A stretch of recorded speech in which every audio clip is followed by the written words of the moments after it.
sebuah masa lalu yang bahkan Yuichiro itu nggak inget karena dihapus dari memorinya dia. Langsung si Goshinya ditangkap, mau diserang, tapi ditahan sama Crowley dari belakang. Si Crowley-nya juga mau nyerang, ditangkis sama si Kyle, dan langsung ditebas kepalanya si Crowley ini tadi, sambil ngelemparin pedangnya dia ke arahnya Fairit.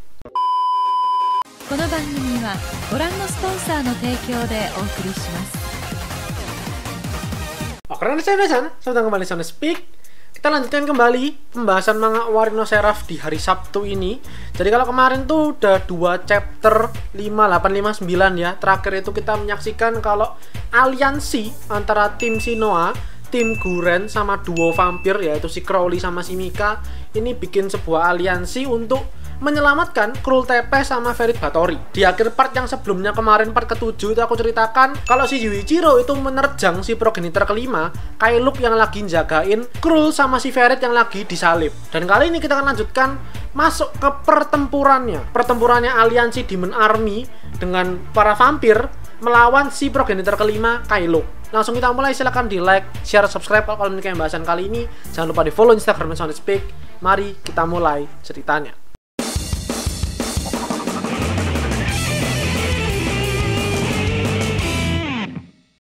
So, jadi kali ini kita lanjutkan di chapter 60 dan 61. Chapter 60 dibuka dengan meeting terakhir sebelum hari H penyerangan. Jadi aliansi ini semua pada ngumpul gitu ya, membahas rencana mereka untuk menyelamatkan Fairit sama si Krul dan mengalahkan si Kyle tentunya. Jadi rapat ini dipimpin sama Guren dan diawali dengan beberapa bercandaan sedikit sampai akhirnya masuk ke part seriusnya, dimana intinya rencana mereka itu nanti pertama para snipernya yaitu si Yoichi sama Shinya itu punya tugas buat nembakin ring atau kayak cincin penangkal sinar UV atau penangkal sinar matahari. Jadi supaya si Krul sama si Fairit itu nanti nggak kebakar, berhenti terbakar. Nah selain mereka berdua, semua sisanya itu bertugas untuk menyerang si Kyle secara bersamaan. Tugasnya sebenarnya bukan untuk mengalahkan karena mereka pasti nggak akan menang. Tugasnya cuma untuk mengalihkan perhatian. Karena yang penyerang utamanya, kartu asnya, ace-nya itu si Yuichiro dengan kekuatan Owari no Seraph-nya dia. Jadi setelah kemarin itu latihan 3 hari itu ya, berjuang keras untuk mengendalikan iblisnya, nanti di hari H penyerangan itu akan digunakan sebagai kartu as untuk menjatuhkan si Kyle. Terus si Guren lanjut menjelaskan plan ini akan berhasil kalau Kyle ini seperti kebanyakan vampir lainnya, merendahkan atau underestimate gitulah ya, menganggap kalau manusia itu segitu lemahnya sehingga dia pasti menang. Kalau semisal si Kyle ini setamak itu, sesombong itu, kita pasti bakal bisa ngalahin dia. Tapi kemudian dipotong omongannya Guren ini tadi sama si Crowley. Crowley bilang, enggak, aku memang belum pernah ketemu sama dia secara langsung, tapi aku sering beberapa kali mengamati dia dari jauh. Dan dia itu tipikal orangnya mirip-mirip kayak Fairit. Orangnya agak psycho gimana gitu. Jadi udah dipastikan dia nggak akan underestimate kita dan dia pasti ya pintar dan licik lah orangnya. Nah terus si Gurennya membalas, oke lah kalau gitu berarti kita harus lebih hati-hati. Tapi ingat, poin utama atau tujuan utama dari misi kita kali ini itu adalah menyelamatkan para tahanannya, para tawanannya, yaitu si Fairit sama Krul. Sehingga artinya kalau kita berhasil nyelamatin si Krul, karena dia progenitor ketiga lebih tinggi dari Kyle, progenitor kelima, itu akan menguntungkan kita. Karena si Krul pasti lebih kuat, bisa membantu kita buat ngalahin si Kyle. Kalaupun kita nggak bisa nyelamatin si Krul, menyelamatkan Fairit juga bukan masalah. Dia tetap kuat, dia tetap sebuah aset yang berharga.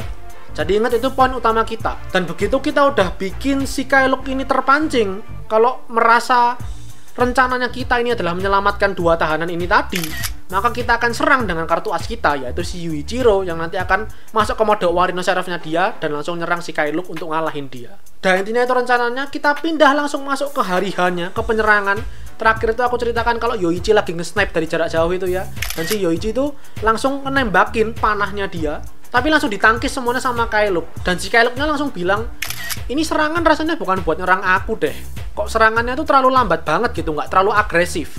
Yang mana memang serangannya itu tadi, panahnya si Yoichi memang isinya tadi yang aku bilang, ring atau cincin penghalang sinar UV-nya matahari. Jadi ketika para snipernya ini, Yoichi sama Shinya lagi fokus menyelesaikan tugas mereka, semua anggota aliansi lainnya pada nyerbu. Pertama si Goshi, dengan kekuatan asapnya dia itu, dia bikin si Kyle halusinasi kalau tangannya meleleh. Tapi si Kyle pinter, dan dia memang kuat kan, dia sadar kalau itu ilusi doang.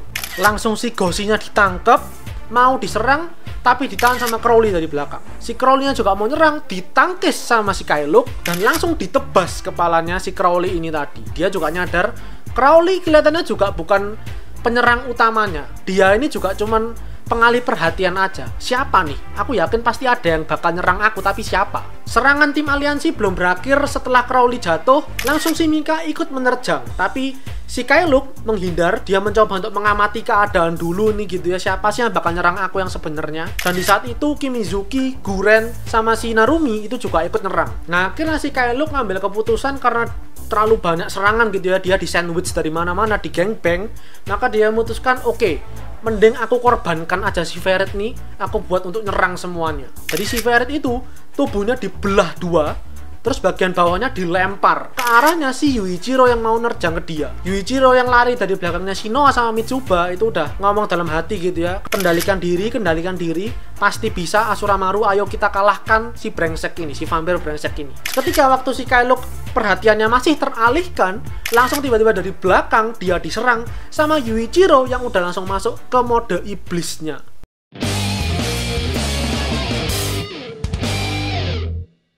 Nah, si Kyle ini sadar gitu ya, notice, oh berarti ini nih orang yang memang ditugaskan buat nyerang aku, ini orangnya. Dan dia memang terlihat seneng gitu memang, karena dia memang psycho, agak sinting gitu orangnya. Terjadilah clash antara Yuichiro dalam mode iblis dengan si Kyle. Dan kerennya si Yuichiro tuh begitu tangannya nggak bisa buat bertarung gitu ya, maksudnya ditahan seperti ini, dia ngeluarin kayak tali dari dalam mulutnya. Dan talinya ini menggores si Kyle ini tadi. Dan karena luka itu artinya kan kayak membuka celah gitu ya, karena si Kyle-nya lagi terluka gitu, mencoba untuk rehat sebentar. Semua anggota tim aliansi semuanya langsung nyerang, termasuk si Guren langsung cabut pedangnya dia, panggil Mahiru, langsung mau ditebas. Tapi si Kyle ini berhasil menghindar, dan kemudian langsung tangan kanannya itu berubah jadi kayak semacam pedang buat nusuk si Guren.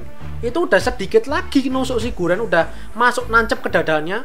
Yuichiro-nya dalam mode iblis langsung datang ngalangin serangan itu tadi, dan pedangnya nancep ke dadanya dia. Bolong, bener-bener bolong. Tapi karena Yuichiro dalam mode iblis, ya otomatis dia pasti recover, bisa langsung regenerasi lukanya itu tadi. Nah, habis itu semuanya pada mundur dulu gitu ya, ambil kuda-kuda bisa dibilang. Terus kemudian si Crowley-nya dengan kepala yang udah tersambung lagi itu tiba-tiba bilang, nih, sambil ngelemparin pedangnya dia ke arahnya Ferret yang udah terbebas dari salib, karena tadi kan dipenggal dua gitu ya sama si Kyle-nya itu tadi. Tanpa sengaja dan tanpa sadar itu sudah membangkitkan si Ferret-nya ini tadi. Dengan tampilannya dia rambutnya pendek dan telanjang karena ya kan terbakar sinar matahari gitu ya. Dia ngecek dan nantangin si Kyle. Terus si Kyle yang melihat keadaan itu tadi, dia akhirnya nyadar kalau memang itu keadaannya nggak akan menguntungkan buat dia. Ada iblis mengamuk itu ya, si Yuichiro, kemudian segerombolan manusia pada ngegengbang dia, si Ferret juga udah bebas, ada vampir-vampir juga, ada Crowley, ada Mika. Ini udah kayak nggak mungkin lah gitu, nggak mungkin aku bisa menang lah rasanya. Aku bisa ngalahin si Yuichiro ini, si iblis ini, tapi pasti yang lain bakal ganggu. Sehingga mending ya aku cabut aja deh, mending aku kabur dulu, coba mundur dulu ke pasukan utama sambil ngebawa si Krul Tepesnya. Jadi Krul Tepesnya itu nggak bebas, masih terbakar, masih disalib, dan itu dibawa kabur sama si Kyle-nya ini tadi. Nah, akhirnya setelah si Kyle-nya ini cabut, sudah agak jauh gitu ya, otomatis kan udah agak tenang semuanya. Nah, itu semuanya pada rehat, meskipun sukses ya enggak, karena mereka cuma berhasil nyelamatin si Ferret doang.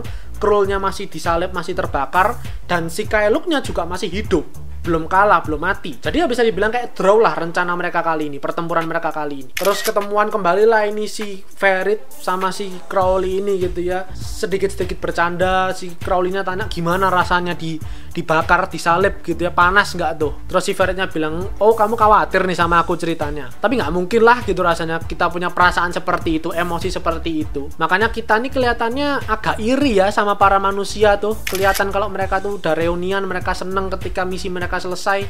Kita nggak punya perasaan seperti itu. Nah, terus si Crowley-nya melanjutkan, ini kan berarti kamu udah bebas nih ya, dan aku udah ngebantu para manusia, otomatis kita pasti bakal dicap pembelot, pengkhianat nih. Terus kita harus apa? Next-nya harus apa? Kamu punya rencana apa, Ferret?